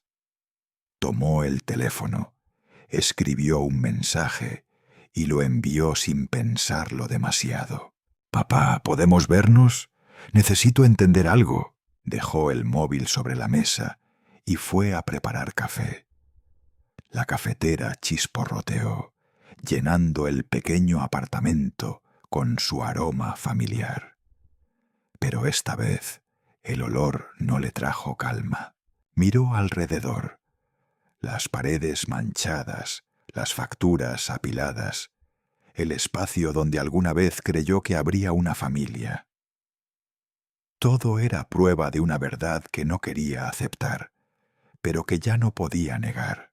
Mientras bebía el primer sorbo, pensó en mí, en cómo me había visto como un juez, como un hombre duro, implacable. Ahora comprendía que debajo de esa severidad había algo más profundo. Miedo. El miedo de un padre que sabía que el amor de su hija se estaba hundiendo en el mismo barro del que él había pasado toda su vida, intentando salvarla. A las 8 de la mañana recibió mi respuesta. «Sí, hija, ven cuando quieras». Sofía dejó la taza a medio vaciar, se vistió despacio y al salir se detuvo un instante frente a la puerta. Miró el apartamento una última vez, como si quisiera recordar cómo lucía el lugar donde finalmente había aprendido la lección más dolorosa de su vida. El amor no siempre salva a quien no quiere ser salvado. Cuando cerró la puerta tras de sí, el clic del cerrojo sonó como el punto final de un capítulo que nunca debió escribirse. Habían pasado 10 días desde la última vez que vi a Sofía. 10 días de silencio, de mañanas largas y tardes donde el sonido más constante era el roce del viento entre los cactus del patio. Había aprendido a no esperar su llamada, pero cada vez que el teléfono vibraba sobre la mesa, algo dentro de mí, una esperanza vieja, testaruda, se enderezaba sin permiso. Aquella tarde estaba leyendo en el porche trasero una vieja novela policial que ya conocía de memoria. El sol empezaba a caer sobre las colinas, tiñendo el aire de ese color ámbar que solo se ve en el desierto cuando el día se muere despacio. Entonces el teléfono sonó. Miré la pantalla. Sofía. Contesté sin prisa, intentando que la voz no traicionara el temblor que me recorrió el pecho. «Hija».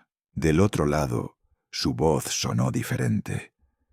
Había en ella una calma nueva, firme, que hacía meses no escuchaba. Papá, voy a volver a casa. Pausa breve, luego con más fuerza. Hoy. ¿Puedo ir hoy? Durante unos segundos no supe qué decir. Sentí como la garganta se me cerraba, como si cada palabra tuviera que abrirse paso entre una maraña de emociones. Claro que sí, hija, respondí finalmente, apenas en un susurro. Aquí siempre tendrás una habitación esperándote. Ella no dijo nada más. El silencio de después no fue incómodo, fue definitivo, como si ambos supiéramos que algo estaba terminando para siempre y algo nuevo comenzaba. Colgué el teléfono y me quedé sentado un buen rato, mirando las sombras moverse en el suelo. No sentí alivio ni alegría. Lo que sentí fue una especie de paz triste, como la que llega después de una larga tormenta que ya ha derrumbado todo lo que tenía que caer. Más tarde supe cómo había sido su día. Sofía me lo contó tiempo después, una noche, entre café y silencio. Aquel mismo día esperó a que Javier saliera a cumplir con su cita semanal de control con el oficial de libertad condicional. Cuando el sonido del coche se perdió en la calle, Sofía tomó el teléfono y marcó el número de Patricia Chen, la abogada de divorcios que le había recomendado una compañera del hospital. Patricia la recibió sin preguntas, solo con una mirada comprensiva. En su despacho el aire olía a café recién hecho y a papel nuevo. ¿Estás segura, Sofía?, le preguntó, mientras colocaba los documentos frente a ella. Más que nunca, respondió mi hija, y firmó sin titubear. El clic del bolígrafo sonó como una puerta que se cierra. 20 minutos después, Patricia subió los papeles al sistema judicial. Sofía miró la pantalla del ordenador mientras el cursor parpadeaba. Cuando apareció el mensaje «Petición aceptada», se dio cuenta de que había recuperado algo que creía perdido, su propio nombre. Salió del edificio con 2 copias impresas del documento sobre el asiento del copiloto. Condujo de regreso a su apartamento sin encender la radio. Dijo que necesitaba escuchar el ruido del viento, el único sonido que no la juzgaba. En casa empezó a empacar. Metió la ropa en 2 maletas grandes, doblando cada prenda con una precisión casi ritual.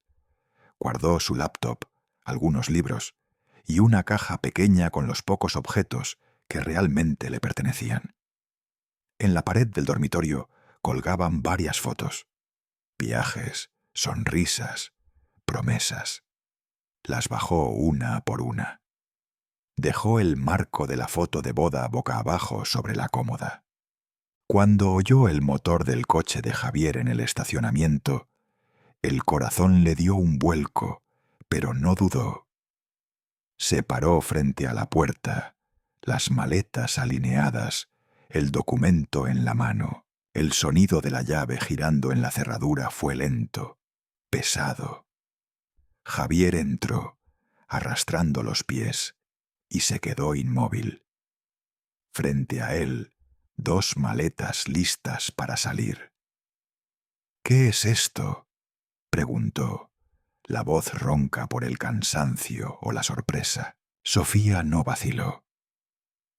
«He presentado el divorcio esta mañana», le tendió el papel. «Esto se acabó, Javier». Él tardó unos segundos en reaccionar. Tomó el documento con fuerza, lo leyó a medias y empezó a temblar. Su rostro se volvió rojo, luego pálido. «Esto fue idea de él, ¿verdad?», gruñó. «De tu padre. Él te envenenó contra mí». «No necesito que nadie me diga lo que veo con mis propios ojos», contestó ella, con una calma que a él lo desarmó. «Él destruyó mi vida», gritó Javier. Me quitó el trabajo, la reputación, todo. Y ahora tú me das la espalda. Sofía lo miró fijo. No fue mi padre quien tomó $15,000 de mi cuenta de retiro, dijo, bajando el tono. No fue él quien llenó 7 tarjetas de crédito. No fue él quien lanzó un vaso a la cara de un hombre que solo quiso ayudarte. Javier se acercó un paso, pero se detuvo. La orden judicial seguía vigente. Lo sabía, lo temía. Sofía. Su voz se quebró. ¿Podemos arreglarlo? No, Javier. Tomó las maletas. Tú ya tuviste todas las oportunidades. Yo solo tengo una vida. Él la siguió hasta la puerta, sus palabras convertidas en súplicas vacías.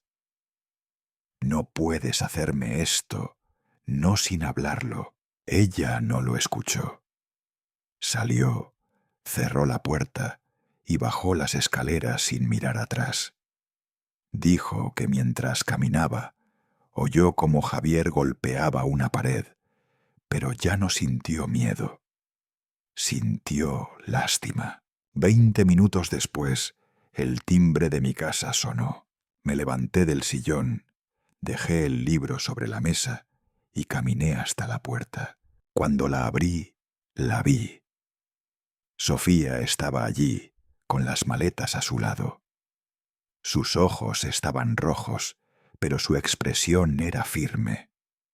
Llevaba la misma blusa blanca que tenía el día de su boda, aunque ahora le quedaba grande, como si el tiempo se la hubiera tragado un poco. Durante unos segundos, ninguno de los dos dijo nada. ¿Puedo pasar?, preguntó apenas audible. Asentí y abrí la puerta de par en par. Bienvenida a casa, hija. Las palabras salieron solas, pero sentí que me dolían en el pecho. No de tristeza, sino de alivio. Ella dejó las maletas en el suelo y se acercó. Cuando estuvo frente a mí, la miré a los ojos y vi algo que no veía desde hacía años. Paz. Esa paz que solo llega cuando uno deja de luchar por lo que no puede salvar. La abracé.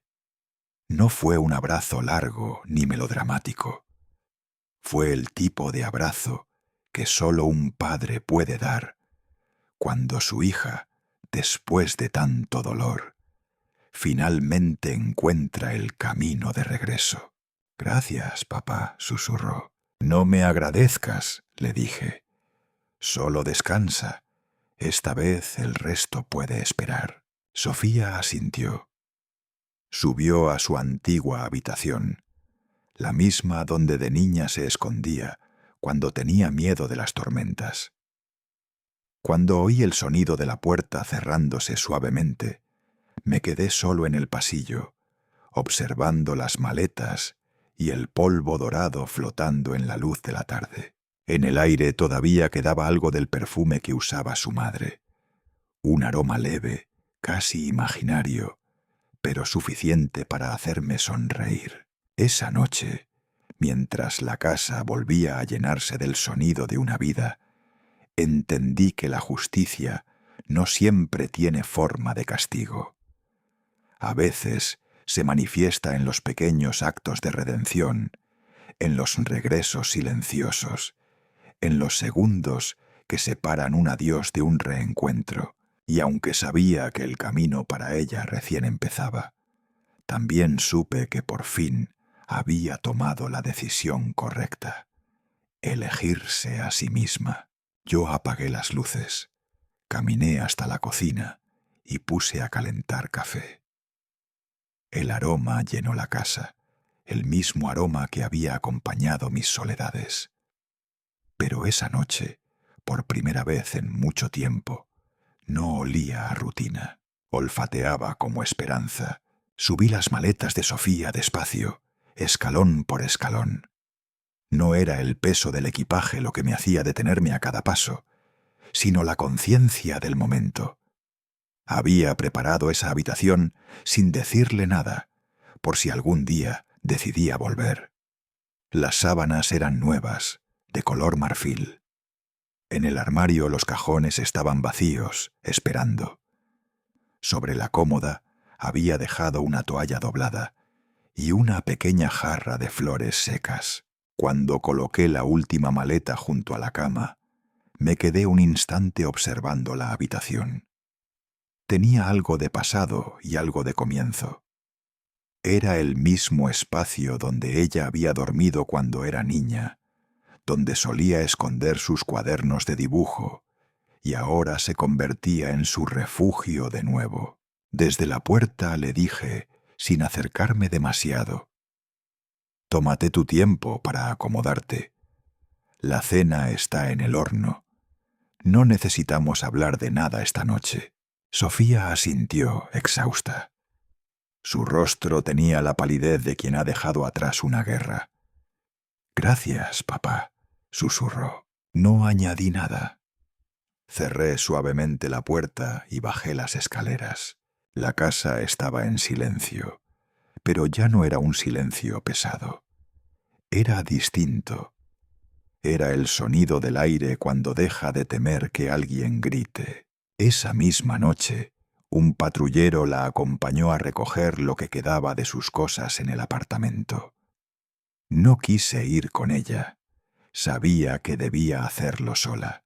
Me lo contó después, mientras cenábamos en silencio. Los oficiales tocaron la puerta. Javier abrió. Tenía el rostro demacrado, la barba crecida, los ojos vacíos. «Señor Patterson», dijo uno de los agentes, «la señora Sofía ha venido a retirar sus pertenencias. Le recordamos que este es un proceso de separación legal. Le pedimos que se mantenga al margen». Javier no dijo nada. Solo se apartó del marco de la puerta. Sofía entró sin mirarlo. Caminó por la sala, sin prisa pero sin dudar. Los agentes la siguieron, manteniendo distancia. En el dormitorio aún estaban los rastros de su vida juntos. La manta que ella había comprado, las fotos de viajes, un perfume a medio usar. Sofía empezó a guardar sus libros, sus cuadernos, algunas prendas. Al abrir un cajón, encontró un marco pequeño, cubierto de polvo. Dentro, una fotografía de su madre, mi esposa, tomada en un día de campo. La tomó con cuidado, la envolvió en un suéter gris y la guardó en la maleta. «Señora, tómese el tiempo que necesite», dijo la agente. «Señor, por favor, permanezca aquí». Javier, desde la esquina del salón, apretaba los puños. «Eso también es mío», murmuró señalando la foto. «No lo es», respondió Sofía sin mirarlo. «Nunca lo fue». Cuando cerró la maleta y se dirigió a la puerta, Javier dio un paso adelante. «Sofía», dijo, casi en un suspiro. Ella se detuvo, pero no se volvió. «Cuídate», fue todo lo que respondió, y salió. Cuando regresó a casa, la esperé en el porche, como un padre que espera que su hija vuelva de un largo viaje. Traía la misma expresión que tenía el día en que la dejé en la universidad. Cansancio, pero también una luz nueva en los ojos. «¿Todo bien?», pregunté. «Sí», dijo.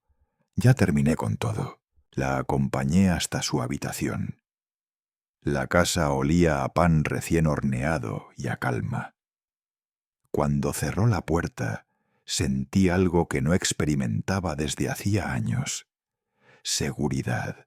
A la mañana siguiente, la encontré en el jardín, sentada en la vieja banca de hierro. Tenía una taza de café entre las manos. «No pude dormir», me dijo. «Estaba pensando en lo que sigue». «No hay prisa», le respondí. Sofía sonrió débilmente. «Deberíamos pintar mi habitación», dijo mirando hacia la ventana.